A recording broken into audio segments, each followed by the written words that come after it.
Class के विद्यार्थी आप लोग ये नए वीडियो का इंतजार कर रहे थे, तो आज की क्लास मैथ की क्लास लेकर के आए हैं।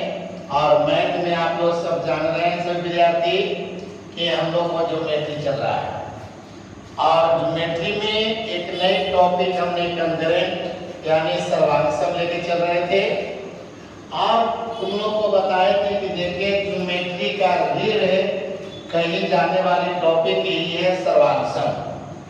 अगर ज्यामिति में ज्योमेट्री में बच्चों को सर्वांगसम अगर सही से समझ में आ जाता है तो समझिए कि और बहुत सारे जो प्रॉब्लम है, बहुत सारे थ्योरम है या फिर कोरोलरी कहिए, प्रॉब्लम कहिए, यानी बहुत सारा इसे डील करते हैं। केवल मैथ में ही नहीं, इसका यूज हम फिजिक्स में भी भरपूर करते हैं। जैसे आप लोग देखते हैं आपका लेंस, दर्पण या इसके अलावा और बहुत सारे जो होते हैं क्वेश्चन फिजिक्स का जो डील की जाती है, सीख की जाती है, वह आपका सर्वांगसम का ही सहारा लेता है। तो आइए आप लोग सभी विद्यार्थी इस टॉपिक को जरा मन लगाकर सीख लेंगे ताकि कहीं से प्रॉब्लम नहीं हो। देखिए पिछले वीडियो में आप लोग को हमने बताए थे कि गणित की दो आकृति, चाहे वह 2D हो चाहे 3D हो, उसको हम सर्वांगसम कब कहते हैं, इसकी कहानी हम पिछले वीडियो में आप लोग को दे चुके हैं। हम लोग की कहानी चल रही थी कि दो बहुभुजों, अगर मानते हैं कि बहुभुज की बात करता है तो देखिए बहुभुज में बताया तुम लोग के कि बहुभुज में तो बहुत सा आकृति आ जाती है नहीं, लेकिन शुरुआत जो हम लोग करते हैं वह देखिए त्रिभुज से करते हैं। कहाँ से करते हो? अब त्रिभुज हो गया या फिर आप लोगों ने चतुर्भुज कहते हैं। अब इसी तरह से मानते हैं कि आपने पंचभुज कहते हैं, नहीं इसी तरह से बताओ षष्ठभुज कहते हो या फिर मानते हैं सप्तभुज कहते हो। तो ऐसे ऐसे बताए गए बहुत सारा बहुभुज का फिगर बन सकता है। अब अगर तुमसे कोई आदमी कहता है कि चलिए दो बहुभुज लेकर के हमने चल रहे हैं, तब कहे कि दो को बहुभुज है, इसको बताओ सर्वांगसम हम कब कहेंगे।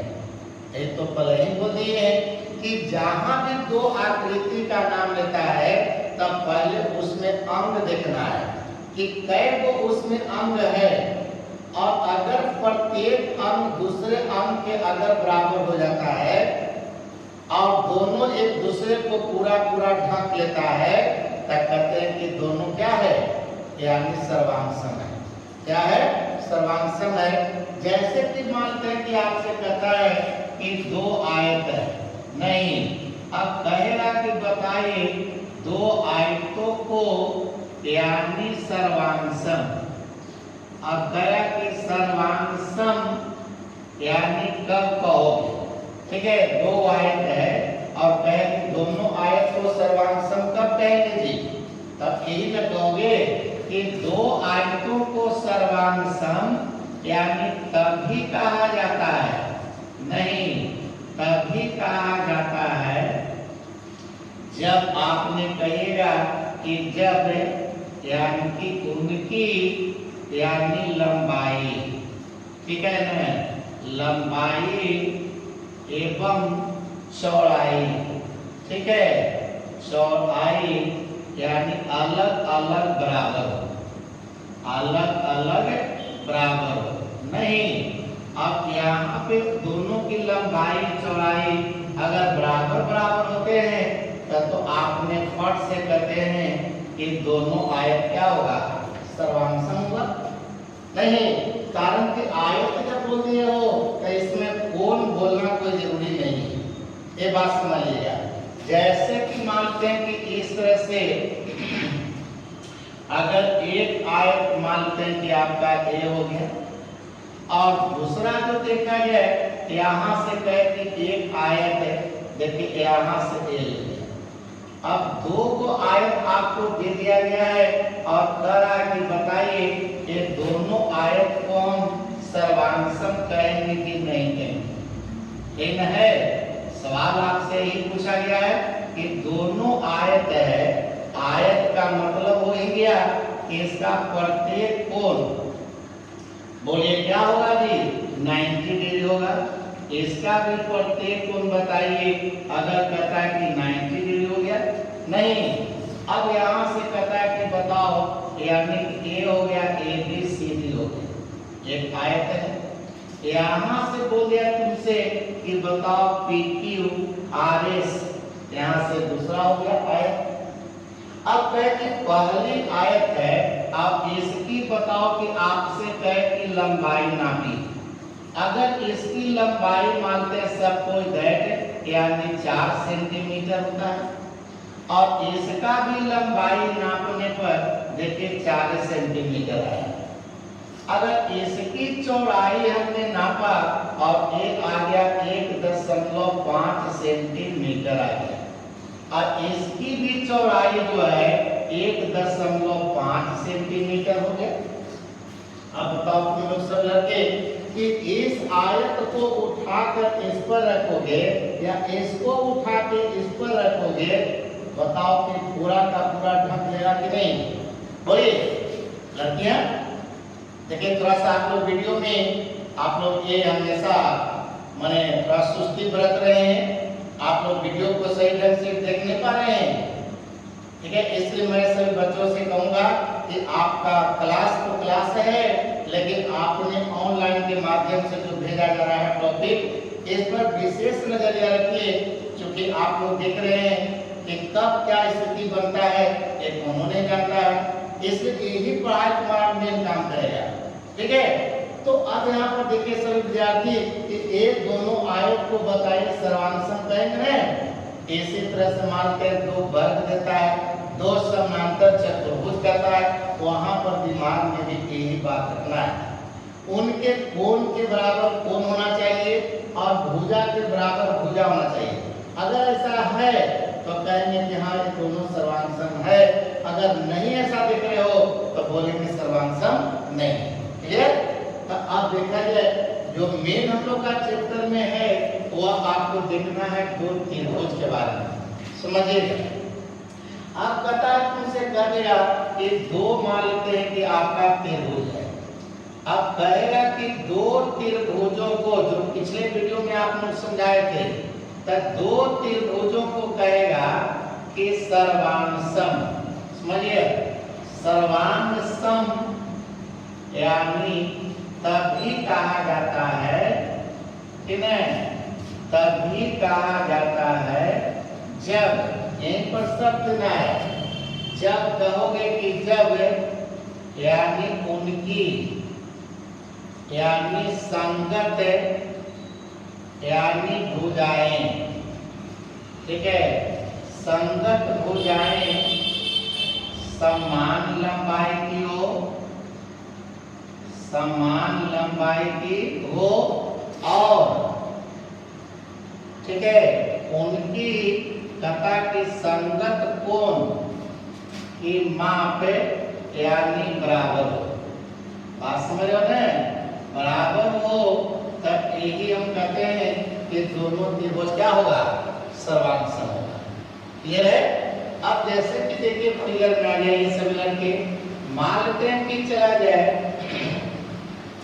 एक त्रिभुज आपका ए हो गया, ठीक है, दिक्कत नहीं। अब यहाँ से मानते हैं कि आपका ए बी सी एक त्रिभुज हो गया, ठीक है। और दूसरा जो मानते हैं कि इस तरह से है और दूसरा तरह से कहते हो कि एक त्रिभुज यहाँ से लिखते हैं, ठीक है।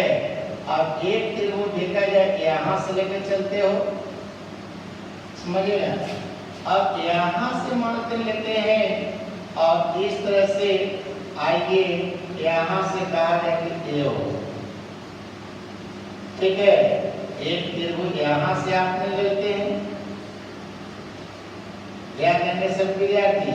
अब एक त्रिभुज देखिए हमने ए लेते हैं, चलिए यहाँ से कर दिया कि पी हो गया, यहाँ पर कर दिया Q हो गया और यहाँ पर R हो गया, ठीक है ना। अब देखा जाए इस तरह से हम लोग 2 त्रिभुज सामने रखते हैं, आपसे पूछा जा रहा है कि बताइए यहाँ पर दोनों त्रिभुज को सर्वांशम कहेंगे कि नहीं कहेंगे। तो सर्वांशम कहने के पहले बताओ, एक त्रिभुज में बताया थे टोटल अंग के वो है 6 अंग है। तो यहाँ पर बताए थे पहले ही कि कुल अंग हो गया, देखा जाए कुल अंग यहाँ पर 6 हो गया। तो सर्वांशम के मतलब बताए थे कि इनका सभी अंग बराबर होना चाहिए। जैसे कि मानते हैं कि चलो ए बी हो गया और एक तुम्हारा दिया कि 4 सेंटीमीटर है। यहाँ से जब पी आर को नाप रहे हैं तो ए बी देखिए 4 सेंटीमीटर है, ठीक है। जब ए सी को हम नाप रहे हैं तो यहाँ पर देख रहे हैं कि 5 सेंटीमीटर है। यहाँ से पी क्यू को नाप दिया तो ए बी देखिए आपका 5 सेंटीमीटर हो रहा है। कितना हो रहा है? यानी 5 सेंटीमीटर ए बी हो रहा है। समझिएगा सब लड़के। अब देखिए इसकी पहले भुजा की लंबाई हम ले रहे हैं तो यहाँ पर देखा जाए इस तरह से, ठीक है ना। यहाँ से स्केल लगा करके आपको सीधा कीजिएगा तो यहाँ से बताओ इस तरह से। अब यहाँ से हमने BC का कि 7 सेंटीमीटर है और यहाँ से आपको कह दिया कि QR भी ये 7 सेंटीमीटर है। तब देखिए असल लड़के यहाँ पर बताइए एक त्रिभुज का देखा तीनों भुजा है और उस त्रिभुज के तीनों भुजा का लंबाई देखिए बराबर बराबर चल रहा है। अगर तुमसे यहाँ पर कहता है कि एक कोण देखा जाए आपका दिया हुआ है 30 डिग्री, ठीक है। इसमें यहाँ पर चलते हैं तो मिल रहा है कि एक कोण हो गया 30 डिग्री, समझिएगा। यहाँ से मानते एक कोण कर दिया कि चलिए आपका 70 डिग्री है और यहाँ से देखिए ये जो कोण कर दिया कि ये भी जो है 70 डिग्री है, समझिएगा। यहाँ से एक कोण कर दिया कि 80 डिग्री है और यहाँ से बोला कि एक कोण जो है 80 डिग्री। अब देखिएगा तब पहले तो तीनों भुजा को आपने देख लिया, अब तीनों कोण पर ध्यान दे जाए तो बताओ सब लड़के यहाँ पर कोण भी बराबर है कि नहीं है। तब यहाँ पर कहोगे कि आप कहेगा कि चलिए कोण ए है, तब कोण ए का बोलेगा कि संगत कोण। तब बोलिए जब इसको इस पर उठा के डालोगे तब ए पर 80 है तो यहाँ बी पर 80 है कि नहीं है, तब तो आप कहेगा कि बी है। तब कोण ए का संगत P कहलाएगा, अब कोण P का संगत जो है कोण A कहलाएगा। अब यहाँ पर आपने देखा कि कोण A जो है वह कोण P के बराबर है अर्थात दोनों 80 डिग्री है कि नहीं है। यहाँ से बताओ कोण B कहिएगा कि कोण B का बताइए संगत कोण, तो बताओ B पर 70 है, यहाँ तो R पर 70 है, तब तो R कहिएगा। अर्थात आपने कहिएगा कि कोण B जो हो गया वह बताइए कोण R के बराबर हो गया, अर्थात दोनों 70 डिग्री हो गए, ठीक है। अब बताओ कि तीसरा जो कोण बच गया वो रहा कोण C। अब यहाँ पर कोण C है तो इसके संगत कौन हो जाएगा, तो यहाँ पर कहेगा कि कारण कि देखिए दोनों बराबर हो गया तब कोण C बराबर देखिए कोण Q है और ये देखा जाए 30 डिग्री है कि नहीं है। तो संगत जब भी कहेगा कि एक दोनों में से संगत भुजा लो, संगत कोण लो, तो एक मतलब यहाँ पर होना है कि इसमें से एक तो उसमें से कौन टैली कर रहा है। अब टैली कर रहा है और इसको उठा के इस पर रखिए या इसको उठा के इस पर रखिए तो कौन किसके संगत होगा। जैसे कि तो चलो कि कोण का संगत हो गया। अब देखिए भुजा का संगत लेगा। अब यहाँ पर जैसे कहे कि AB है, ठीक है, तो AB का संगत भुजा कहेगा कि चलिए इसका संगत जोड़ा लगाना है। तब बोलिए यहाँ पर बताऊं कि A और B लिया तो यहाँ पर तो जरा सोच कर देखना है कि P और R लोगे, यहाँ पर कौन सी ले रहे हो AP। एक मतलब कि AP जो है वो जाकर PR कर देगा, देगा कि नहीं। तो इसका मतलब कि इसका हो गया संगत कौन, देखा जाए PR, ठीक है। अब यहाँ पर देखिए पी आर का संगत ए भी हो गया और ए भी हो गया पी आर, मतलब ए गिरा पी पर, देखिएगा ए गिर रहा है कहाँ पर, पी पर जा रहा है, और बी कहाँ जा रहा है, यानी आर पर जा रहा है। इसको शॉर्ट में अगर लिखना चाहोगे तो देखो क्या लिखेगा, ए बी सी, तो यहाँ से कौन आ जाएगा, यहाँ से हो गया पी आर क्यू, होगा कि नहीं। तो बताओ ए जो है किससे मेल खा रहा है, ए देखिए बी से मेल खा गया, यहाँ पर बी किससे मेल खाया, यहाँ पर देखिए आर से खाया, यहाँ पर सी से कौन संगत है, यहाँ पर कहेगा कि देखिए क्यू हो गया इसका, तो ए इसकी संगत कहलाता है, समझिए। तो संगत के मतलब कि दोनों में से तो को लेना है, बात समझ रहे हो ना। अब यहाँ पर हमने बोला ए बी, तो ए और बी बोला, यहाँ पर क्या बोलेगा, पी आर बोलना है, ठीक है। यहाँ पर कोई बोलेगा बी सी, तो आप बोले आर क्यू होगा, समझ लो ना। मेल मतलब मेल मिलाना है, और जब तक मेल नहीं करोगे तो सर्वांशम लिखने की तरीका गलत हो जाएगी। तो सबसे पहले विद्यार्थी को संगत पकड़िएगा, और उसके बाद कौन किससे टैली कर रहा है, कौन किसका संगत होगा, और उसी के बाद लिखिएगा। जैसे आप लोग फिर से सोचिए, ए का संगत हुआ पी, बी का संगत हुआ आर, सी का संगत हुआ क्यू। एक मतलब कि भुजा दो अक्षर हो गए ना, जैसे ए और बी को मिलाया तो ए बी, तो यहाँ ए और बी मिलाया, यहाँ बी और आर मिलाओगे, यहाँ बी और सी लिखा, यहाँ आर और क्यू लोगे, यहाँ ए और सी लोगे, यहाँ बी और क्यू लोगे, बात समझ रहे हैं। इसी तरह से मिलान करना है, और एक ही मिलान करने में अगर गलत कर दोगे तो फिर मैथ में प्रॉब्लम हो जाएगी। तो ए बी और सी तुमसे कह दिया कि बी सी, अब बी सी का बताऊं कि संगत अगर लेने कहेगा तो संगत भुजा कौन कहेगा, बोलो। यहाँ से बी सी बोला है, यहाँ से आर क्यू बोलोगे, तो यहाँ पर देखिए हो गया तुम्हारा आर क्यू। फिर यहाँ से ए और सी लोगे, तो यहाँ पर देखिए हम लोग ए और सी लिया, तो इसका संगत जो बोलिएगा वो क्या बोलेगा, ए सी या पी क्यू। एक मतलब क्या हो गया, देखिए पी क्यू हो गया कि नहीं। अब यहाँ पर बताइए पी आर देखिए 4 सीएम है, यहाँ पर ए भी 4 सीएम है, तो ए भी पी आर से लिखा गया कि नहीं। यहाँ पर देखिए बी सी है, तो बी पर बोला 70, यहाँ क्यू आर नहीं बोलना है, यहाँ से आर क्यू कहिएगा। अगर इधर से बी सी कर दिए और इधर से करेगा क्यू आर, तो फिर तो गलत हो जाएगा, फिर संगत नहीं बैठ रहा है।